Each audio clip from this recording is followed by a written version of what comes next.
Y'all already know what time it is. Hold on. Hold on. Hold on. Let me, let me. Whoo, whoo, yes, sir. Yes, I got y'all with that Kamehameha this time. The Kamehameha special. Yeah, I might even get y'all right with the family Kamehameha, family hoorah, family rahoo. You know what we do. So anyway, this story is a continuation of the other situation I was in, the one beforehand, the other story, where, you know what I'm saying, we went to the alleyway and, you know what I'm saying, that motherfucker became a spy just to see my penis. And y'all already know it's weird. Very weird lifestyle, very weird life choices I've done, very weird life decisions. Now, me and Will, we leave we get up out of that goddamn alleyway, and I tell him about that place we went to. Me and my other homies went to, where it's all dark and it's all weird and it's all strange and it's all odd and it's all spooky and shit. Now, if y'all don't know what I'm talking about, or you're new to the channel, you're new to the Triple Eight tribe, or you're new to the ride, you know what I'm saying. If you're not, hopefully you remember. Oh goddamn! Hopefully you remember. But what I'm really speaking on is that one time, me and my homie almost got touched by Jason Voorhees. You know what I'm saying? Shout out to my boy Jason. That's crazy. He a legend in the making. Got the booty shaking. Like he a Jamaican. Anyway, I tell him about it, and he immediately wants to go. So we walk all the way over there, we climb the gate, and we walk through that motherfucker. And we walk in, and man, this motherfucker was irritating me. Oh, shoot, my bad, y'all. Man, this motherfucker was low key irritating me.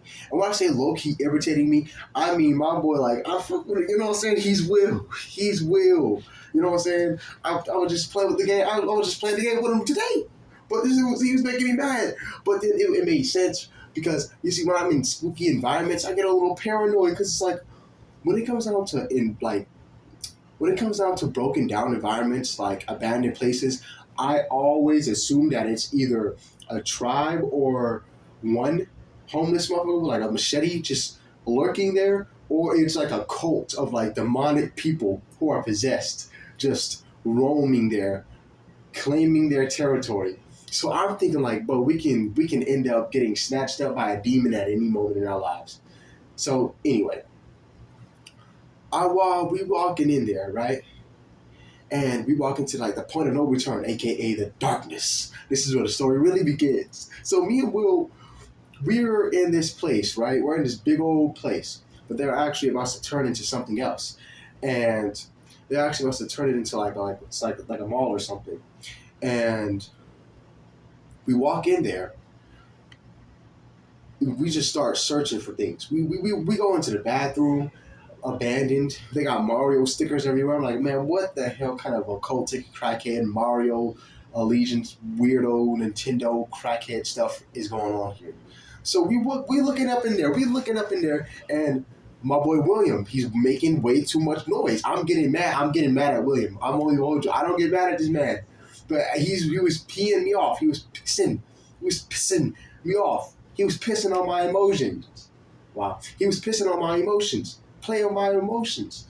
Why are you playing with my emotions, Smokey? You know what I'm saying? I'm weird. But we searching, we looking, we quirking, we working, I was going to say something crazy. But we walking, and we get to this point with the light. We get to a point to where we start seeing light. And we're like, yo, I'm eager to go over there, but like he wants to search around the darkness. He wants to be on the dark side. He's hoping he finds Darth Vader in that motherfucker or something. We didn't find it. We wanted to survive if we found that, but we found something even more creepy. Well, not creepy, but something a little more realistically dangerous. So we walk into that light, that brighter point, and we're not seeing too much. We're hearing noises, like some sort of voice. It sounded like it was on a really loud walkie-talkie. Like it was like, imagine if a walkie-talkie turned into a speaker. You could just hear shit from there. That's what was going on. That's what was happening. So it was like, damn, we're hearing all these creepy old noises, and we don't even know where it's coming from. But we see this we see this area. It had glass and it had a door, like this entrance basically, that was covered up by some sort of like construction paper that blurred it out. You know what I'm saying? Shout out to my construction workers, y'all be making society. W humans, man.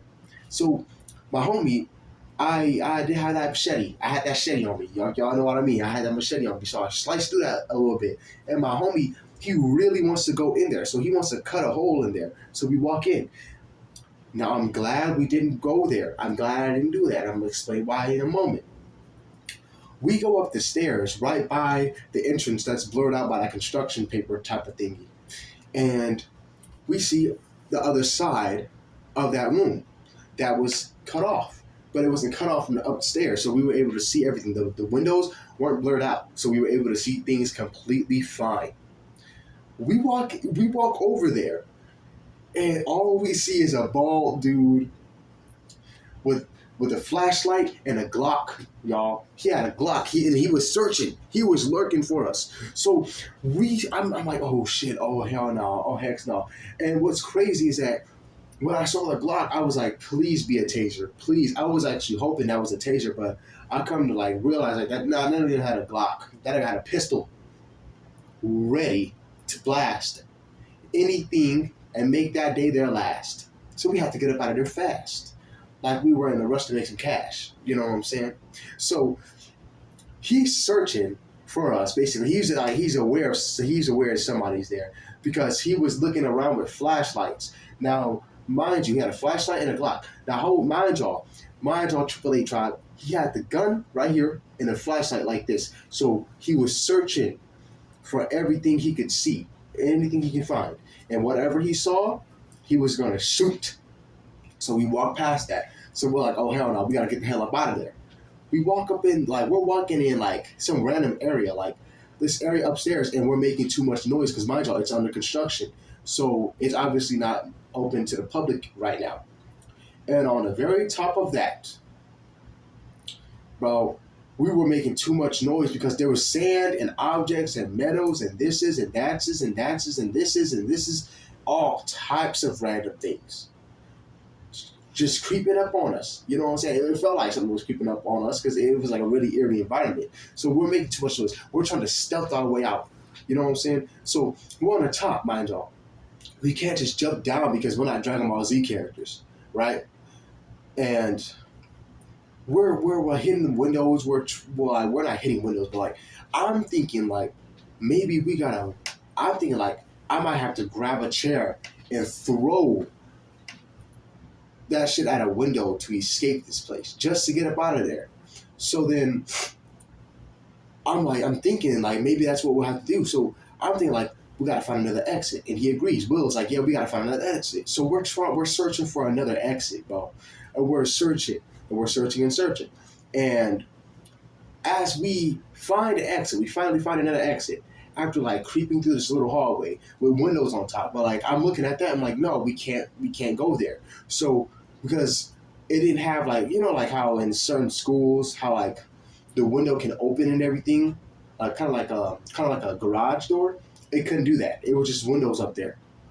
So we finally hit an exit. However, this exit was the front of the building. And the thing about the front of the building is that there was the building exit and then there was some road, like the parking lot. And right next to the parking lot, or like guarding the parking lot and like the building, was these fences. Like y'all know those black fences with spikes on them and everything. Y'all know what I'm talking about. It was those. And I'm gonna be honest with y'all. I've never actually climbed those gates, those kind of fences, because them hoes are lethal as fuck. So we're like, yo, we can't climb that. So I'm thinking in my head, we can't even climb that. And on top of that, right next to the fences was a road that a lot of cops drive on. You know what I mean? So, and on top of that, that was the same video. That was the same experience where me and my homies got, like, we got, like, the cops chased us damn near for jaywalking. It happened on that same road. So I'm in the same environment where I've done like experience weird shit. So I'm knowing that if we break through this mother, it's gonna be crazy. And what's even crazier is that we saw a sign above the door that basically said, anybody who tries to open this door will have an alarm system like set on them. So if we tried to open the door, the alarm would have fucked us over. The alarm would have just beep, beep, beep, or whatever it would have done. So we couldn't get anywhere. We couldn't go anywhere. You know what I mean? So we're thinking, like, me and him are sitting there, we're thinking, like, either we risk it all and run through it, or we go back and we deal with the guy with the gun. And on top of all of this, y'all know what it was like those little doors. I can't explain them, but like you push them and then you go through them and they like spin around. I forgot what kind of doors they are, but they had that kind of door too. But the thing about that door is that it wasn't working. Will was trying to get that shit to work, but it wasn't. So we had to figure it out. So like I said, we had a choice. Either break through it and risk it all, or go back and deal with the guy with the gun. I want y'all to guess what we did. We dealt with the guy with the gun because the exit situation had way too much issues to it. But if we went with the exit situation, we would have had to deal with several problems and potential cops as well. But if we went back, we would have had to run the risk of one individual. So we're sneaking back, and as we're sneaking back, my man William is making, oh, whoops, said his full name. But my man Will is making too much noise, bro. He just, like, he's patting down his pants and everything because he got dust on his shit. And I'm like, bro, what the hell is wrong with you, man? I'm getting mad. You know, I'm getting mad, but like, William. But like, Will, I'm getting mad at him. So, you know what I'm saying? We go down the stairs and we don't see the other guy. Like, we try to check up before we went upstairs. We went to that window that we saw the guy with the gun at the Glock. We don't see nothing. We're good. So we go downstairs and we escape. We managed to escape, y'all. We got up out of there, man.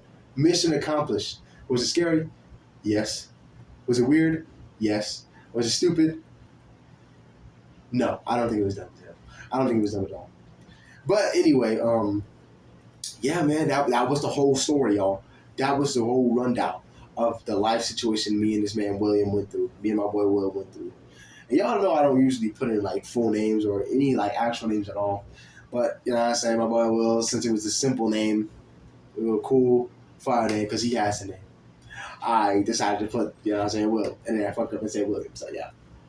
Anyway, you already know, if you're new or if you're true, we gonna make sure that this is the channel that truly grew into something that matters, bro. Something that's fire. Like, share, subscribe for the tribe. Rahu.